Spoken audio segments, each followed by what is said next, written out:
Fala pessoal, Marciano aqui na área, continuando essa série de vídeos aí de indicações para vocês, trazer uns discos diferentes aqui do que a gente está acostumado a ver no canal. E eu vou trazer o Sarcófago com o disco The Laws of Scourge. Sarcófago, banda mineira de death metal, banda pioneira no estilo ali.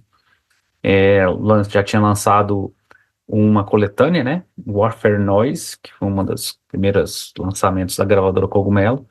Aí lançou o primeiro disco, o INRI, depois o Rotting, que é na verdade não um disco, é um EP, né?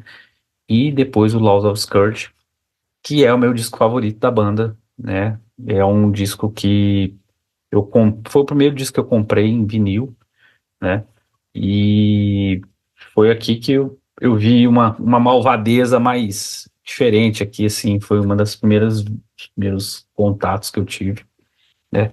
E o Sarcófago, né, dando uma passada geral, É, o- muita gente talvez escolheria o INRI, né? Porque é o disco realmente que quebrou paradigmas, né? Tem uma discussão, né? Quem inventou o blast beat, né? Que lá no Brasil o pessoal chama de metranca, é aquela bateria muito ultra veloz e assim já tinha algumas coisas no punk, né? Tipo Brigada do Ódio, algumas coisas assim, mas que não era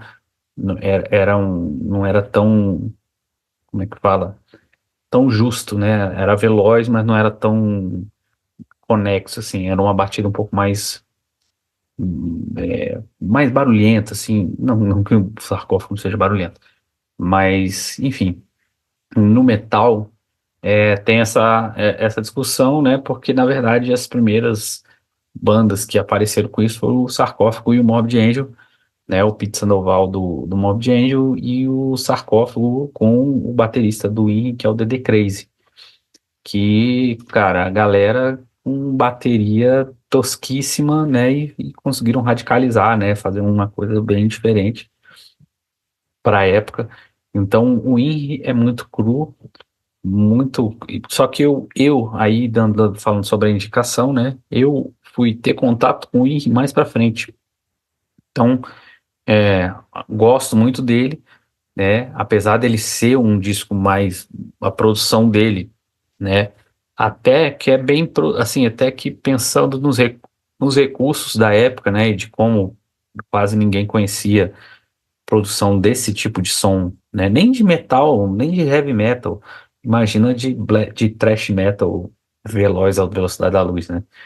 Então, eles realmente já ali foi um ponto de ruptura, né? Então, assim, se o Sepultura foi a banda que, né, é, tem digamos assim, a projeção, né, ali, ou essa rivalidade Sepultura-Sarcófago, o Sarcófago é a que ficou cult por essas coisas, por ter trazido ali algumas corpse paint, né, também se fala muito ali, né, a capa do INRI, enfim, mas assim, foi um disco que pra mim chegou depois, né, acho que chegou até o Hotting, chegou antes pra mim, né, que é um disco também com a imagem polêmica na capa, enfim.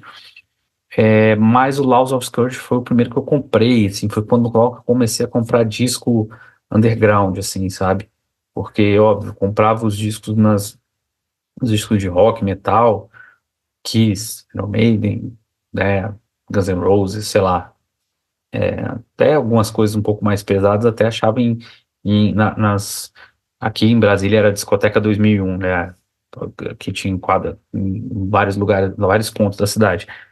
Mas esses discos mais undergrounds a gente só conseguia encontrar num lugar aqui em Brasília que chama Conic, existe até hoje, mas hoje acho que só uma loja sobrou, né, daquela época, que é a Berlim Discos, mas tinha umas três ou quatro lojas assim, tinha Red Collection, tinha outras lojas aqui, né, e que tinham tinha alguns discos também mais famosos, famosos entre aspas, né? Porque Sepultura era famoso pra galera ali, mas não pra, sei lá, meu pai na época não conhecia o Sepultura, né? Hoje até que vai saber de nome, mas na época não, né? Mas assim, tinha coisas mais conhecidas, mas tinha essas coisas, os discos independentes, né?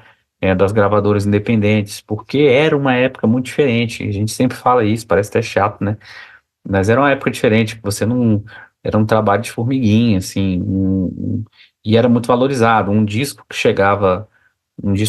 desse que chegava num outro país, às vezes um disco virava trocentas fitas, porque não ia chegar um segundo disco daquele, entendeu? Então, assim, o trabalho era muito difícil, né? A distribuição e a divulgação. Então, nesse local, quando eu descobri, comecei a comprar discos undergrounds lá, enfim, o próprio Sepultura, Overdose, bandas de São Paulo, enfim, Viper, né, enfim. Aí que eu comprei o Laws of Scourge e, cara, esse disco aqui, eu acho ele sensacional, né? Ele é, ele já é uma produção acima, né? Ele foi produzido, ele tem a participação na produção aqui do Cláudio Davi do Overdose.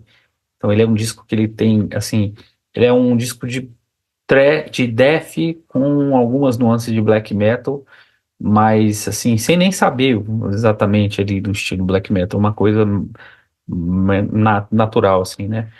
Então, assim, é o disco que talvez, assim, comercialmente seja o que chegou perto de fazer ali, ter uma exposição, porque teve clipe, né? O Wagner, que é o vocalista, chegou aí para a Europa para fazer entrevistas, iriam fazer shows, mas eu acho que nunca rolou, né? Pelo que então, ou seja, ele chegou a ser lançado lá fora. Ele tem uma produção que, que é legal assim para outros países, né? Eu acho que eles fizeram algumas datas na América Latina, mas na Europa eu não sei se eles chegaram a fazer. Mas o disco foi distribuído, né? E teve o clipe, né? O clipe da música Scratch from the Silence, que é um clipe que tem uma moto, enfim, tal. E então é um disco que foi o disco que tipo, usa assim, não vou dizer que furou a bolha, né, porque isso aí é muito, né, muito pretensão, mas o disco que tirou do nicho, que conhecia o sarcófago ali naquela época. Hoje não, hoje é muito mais amplo, mas naquela época era muito menor, né? Assim, a, o pessoal que seguia, né, e tal, mas é o que chegou mais. Então, por isso que eu conheci o sarcófago, porque tinha, pô, a distribuição aqui era Eldorado, se eu não me engano, era Eldorado. Então, o cogumelo com Eldorado, enfim. Então tinha em mais lugares, chegava em mais lugares, né? Então foi um disco, e, como eu falei, muito bem gravado, né? Essa edição em CD que eu tenho aqui, ela tem de bônus 3 músicas do EP Crush, Kill and Destroy, que é um EP que também saiu na época. Eu era doido para ter esse EP. Aí, acho que tem uns 3 anos eu consegui achar esse EP em vinil, só que aí eu vendi para um amigo meu, porque na época eu não tava com dinheiro e o, e o cara que me vendeu, um amigo meu também, Pedro, ele pediu o valor que merecia, porque é um disco muito raro, né? Mas eu não tinha condição na época, aí eu vendi para um amigo meu foi lá e pegou. Mas as músicas estão aqui, né? Que são Secrets of a Window, Little Julie e Crush, Kill and Destroy, né? E ainda tinha uma versão de Midnight Queen. E Midnight Queen, até falando, é uma música, porra, difícil falar balada do sarcófago, mas é uma música mais lenta, é uma música que flerta mais com Doom, talvez, tá? Vamos colocar assim, balada é pesado, né? Que ela flerta mais com Doom Metal, que já tinha no anterior, né? A música Hotting também tinha uma passagem mais arrastada ali. É, E é uma música que ficou muito conhecida, porque ela tem um riff bem que fica na cabeça. Tararararara. E se eu não me engano, eu vi, acho que foi naquele Ruído das Minas, que ela era uma música antiga do Sarcófago, da época que eles cantavam em português, ou seja, antes do primeiro disco, na época de demo ainda, sabe? Então, mas é uma música que bem legal, assim, bem interessante mesmo. E aí, assim, ela é um destaque, né? Piercings é outra música muito legal. A faixa título eu acho ela fantástica, e ela é uma faixa também muito rápida, tem um refrão que era uma. Nessa época, talvez o sarcófago tivesse uma mais pro death com pitadas de thrash do que no começo ali. Eu acho que aqui de black metal, assim, de influência de black metal, talvez são os teclados. Eles têm os teclados ali que fazem ali um climazinho, mas eu acho que eles flertam muito com uma parte do thrash metal, mais talvez alemão, Destruction, assim, essas coisas. Mas é um death metal bem porrada. E Laws of Scorch, a música, eu acho ela, pra mim, uma das melhores do disco, né? Tem Prelude to Suicide, também que é legal, e tem a regravação de Black Vomit, que é do Inri, só que bem melhor produzida e com um tom um pouco abaixo, que eu acho que esse disco ele é gravado em ré, ou eu acho que em ré, né? E o primeiro já é no misão padrão, então dá pra sentir ele mais pesadão assim, mas assim, gosto muito assim dessa regravação. Eu sou suspeito, mas eu gosto mais de Black Vomit desse disco aqui do que do original. Aqui, ó, fotinha da banda na época, né? E é engraçado porque o pessoal até tirava muito com eles porque achavam que eles estavam ficando meio poser, né? Porque, tipo assim, eles não tinham mais office paint, aí você vê aqui couro, né? Aquela coisa toda aqui, ó. Aqui, ó, a banda aqui, umas fotos bem profissa e tal. O Wagner tinha aparelho no dente, né? Que aparecia no clipe de Scripts on the Silence, então. Mas, cara, aqui a banda tava realmente muito boa. Aqui, ó, falando aqui, ó, da produção, né, do Cláudio Davi, no teclados por Eugênio Dead Zone. Enfim, a banda tava muito técnica aqui. E aí o sarcófago, a partir daqui, o sarcófago começou a fazer umas doideiras, né, porque depois eles meio que viraram um duo, né? Ficou só o Wagner, o vocalista, e o baixista, o GG Minelli. E eles começaram a lançar disco só com bateria eletrônica. Aí você pensa, ah, mas pô, beleza, bateria eletrônica, legal. Cara, bateria eletrônica em 1994. Então era uma coisa que nem de perto você sabia, você confundia com uma bateria normal, entendeu? Era claramente um pad, enfim, né? No The Worst de 97 até que dá uma melhorada, né? Mas ainda claramente uma bateria eletrônica ali. E aí eles exageravam muito na velocidade, então ficava um negócio realmente sobre-humano mesmo, assim, que não tinha como. Tinha algumas músicas mais lentas, mas assim, não, as músicas mais rápidas não tinham como tocar ao vivo, enfim, né? E aí eles acabaram virando uma banda mesmo de projeto de estúdio mesmo, né? Em tese, tese que eu digo assim, né?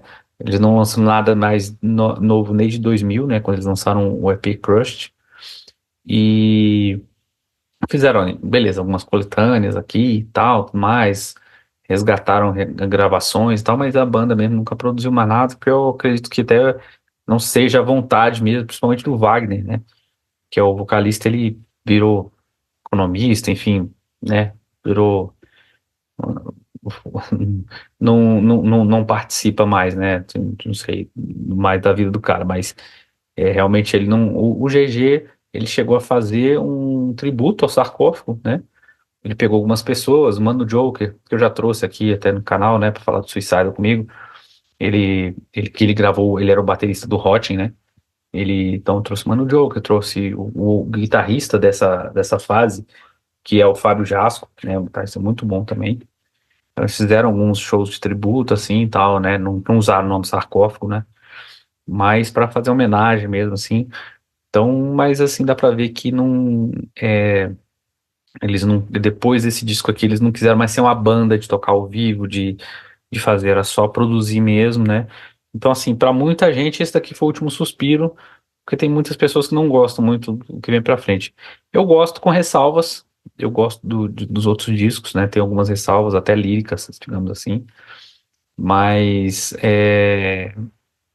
esse disco aqui, pra mim, ele é maravilhoso mesmo, assim, e ficou marcado com isso, que foi o meu primeiro disco contato que eu tive com a banda, né? E tenho versão em vinil disso aqui, então assim, eu gosto bastante da banda. Enfim, fica aí pra vocês, Sarcófago, Laws of Scourge. Quem gosta de uma porradaria, aqui vai que tem. Beleza? Então é isso aí, galera. Valeu.